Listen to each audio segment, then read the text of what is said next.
Assalamualaikum warahmatullahi wabarakatuh. Selamat datang di channel saya. Semoga kalian tetap dalam keadaan baik dan tetap bersyukur dalam keadaan apapun, meskipun harus rebahan di rumah aja. Di video ini aku akan mengupas tentang dasar rangkaian kelistrikan otomotif. Video ini berguna bagi kalian untuk belajar mengenai dasar rangkaian kelistrikan otomotif, sehingga kalian dapat merangkai berbagai rangkaian kelistrikan yang ada di mobil ataupun di sepeda motor.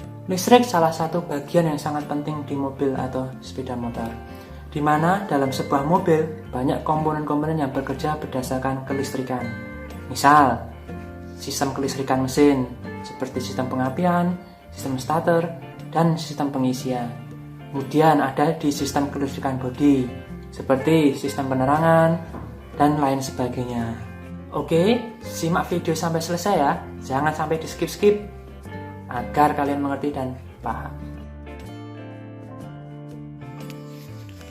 Untuk lebih memahami tentang listrik, kita harus tahu tentang bagaimana listrik bisa terjadi. Yang pertama adalah komposisi dari benda-benda. Maksudnya, suatu benda bagi sampai terkecil tanpa meninggalkan sifat aslinya akan mendapatkan suatu partikel yang disebut dengan molekul. Jika molekul dibagi lagi, akan menjadi beberapa atom. Semua atom terdiri dari inti yang dikelilingi oleh elektron-elektron yang berputar mengelilingi intinya dengan orbit yang berbeda-beda. Inti ini terdiri dari proton dan neutron, sejumlah yang sama, kecuali atom hidrogen yang kekurangan jumlah neutron. Proton adalah muatan positif, sedangkan elektron bermuatan negatif. Neutron sendiri tidak bermuatan atau netral, dikarenakan jumlah muatan listrik positif pada proton dalam suatu atom jumlahnya sama dengan elektron, maka atom akan bermuatan netral.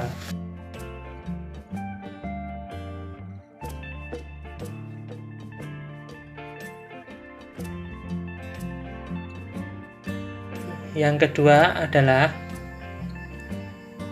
elektron bebas.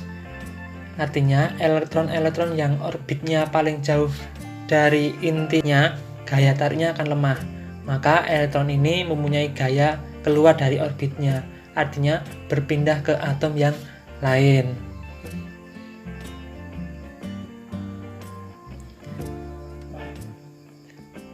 Ada dua tipe listrik, yaitu listrik statis dan listrik dinamis. Listrik dinamis mempunyai dua, yaitu listrik DC atau yang kita sebut dengan listrik searah, dan yang kedua adalah AC atau yang disebut dengan listrik bolak-balik. Contoh untuk listrik statis, jika kita menggosokkan penggaris ke rambut akan menjadikan bermuatan listrik. Jika kalian dekatkan penggaris yang sudah digosokkan ke rambut, maka dekatkanlah ke sobekan kertas. Apa yang terjadi? Maka sobekan kertas akan tertarik atau menempel ke penggaris mika, karena di situ ada muatan listrik.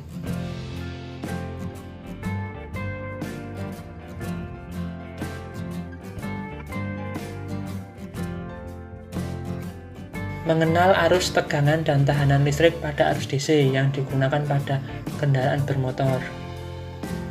Yang pertama adalah arus listrik. Pengertiannya yaitu arus listrik ialah banyaknya muatan listrik yang mengalir melalui suatu titik dalam sirkuit listrik tiap satuan waktu.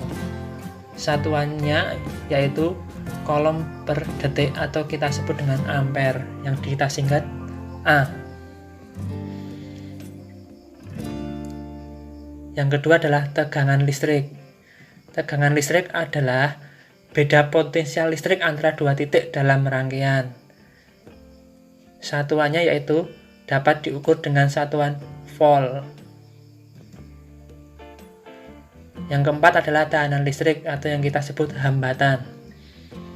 Pengertiannya adalah komponen elektronika dua saluran yang didesain untuk menahan arus listrik dengan memproduksi penurunannya tegangan di antara kedua saluran sesuai dengan arus yang mengalir. Untuk satuannya, tegangan listrik dapat diukur dalam satuan ohm atau lambangnya R besar. Kita masuk ke komponen dasar kelistrikan. Yang pertama ada sumber tegangan, konduktor, perangkat yang bekerja, yang keempat perangkat pengendali, yang kelima perangkat pelindung. Kita bahas satu-satu. Yang nomor satu adalah sumber tegangan atau power source, komponen yang menyimpan tegangan listrik. Di antaranya adalah ada baterai dan alternator contohnya. Kemudian yang konduktor merupakan komponen perantara aliran elektron atau aliran listrik seperti kabel dan printer circuit board atau PCB. Yang ketiga adalah perangkat yang bekerja atau beban yang kita sebut working device, adalah komponen yang berfungsi untuk mengubah energi listrik menjadi energi lainnya. Contoh yang mengubah adalah lampu. Lampu mengubah energi listrik menjadi energi cahaya, dan klakson.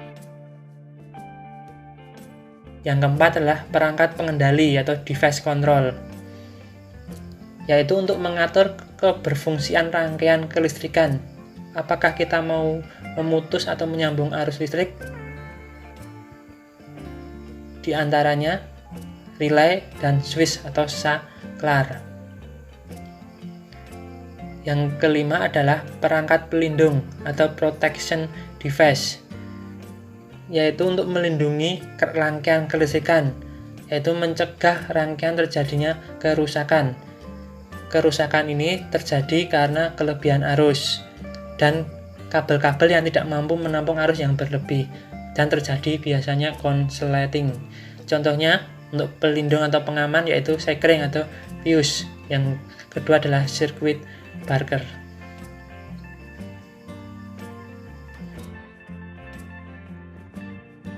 Selanjutnya adalah sirkuit atau rangkaian. Kita membahas sirkuit atau rangkaian.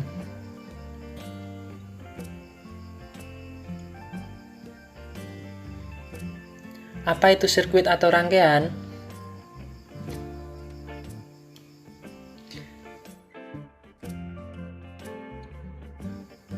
Baterai menyimpan tegangan listrik mengalir dari kutub positif menuju ke kutub negatif. Mulanya baterai melewati kabel pengantara atau yang disebut wire ini, kemudian masuk ke fuse. Fuse di sini diamankan tegangannya atau menjadi pengaman agar tidak terjadi konsleting. Kemudian ada switch atau saklar untuk menyambung dan memutus arus. Kemudian masuk ke kabel lagi, kemudian masuk ke positif lampu dan keluar melalui kabel pengantar lagi, kemudian masuk ke kutub negatif baterai. Ketika saklar ini kita on kan, kita sambungkan, maka lampu akan hidup. Tetapi ketika saklar ini kita off kan, maka lampu tidak akan hidup karena arus tidak bisa mengalir. Nah, untuk sirkuit artinya apa? Ketika rangkaian di mana ada arus listrik yang dapat mengalir dari kutub positif ke kutub negatif disebut rangkaian kelistrikan. Ketika kita diuji cobakan ke kelistrikan atau diterapkan ke kelistrikan mobil,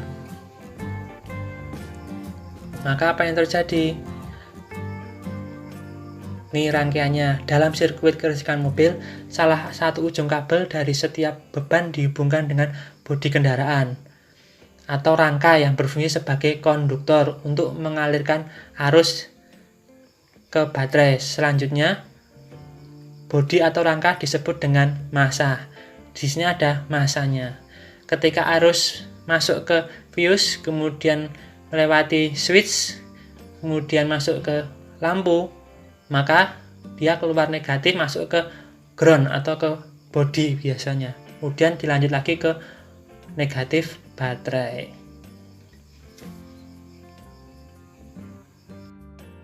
Sekian penjelasan dari saya. Jika ada tambahan dan pertanyaan silakan tulis di kolom komentar. Bila ada salah saya mohon maaf sebesar-besarnya. Semoga dapat bermanfaat bagi saya dan kalian semua. Jangan lupa like, komen, dan subscribe dan share jika video ini bermanfaat. Saya akhiri. Wassalamualaikum warahmatullahi wabarakatuh.